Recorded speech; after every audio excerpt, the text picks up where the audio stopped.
একদিন এক ঋষি সে পথ চলতে চলতে এক পথচারীর সঙ্গে দেখা হলো এবং সেই পথচারী ঋষিকে দেখে ঋষির বিরুদ্ধে ঋষির সম্বন্ধে অনেক খারাপ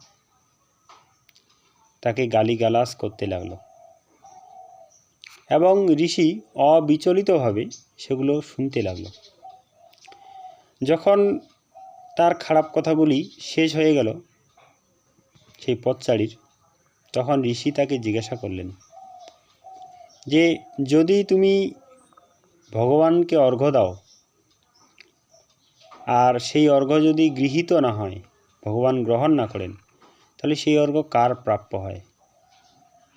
সেই পথচারী বললেন, যদি ভগবানকে দেওয়া অর্ঘ্য গৃহীত না হয় তাহলে যে অর্ঘ্য দিয়েছে তারই প্রাপ্য হয়।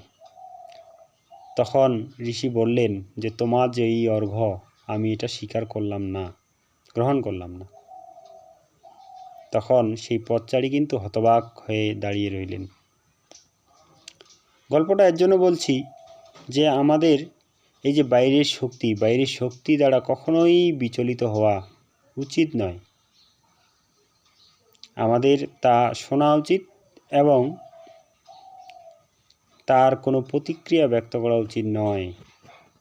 তবেই কিন্তু আমি আমার অন্তস্থ শক্তি দ্বারা আমি নিজেকে পরিচালিত করছি এবং এতে আমার নিজেরও যেমন হিত, অন্যেরও তেমনি হিত।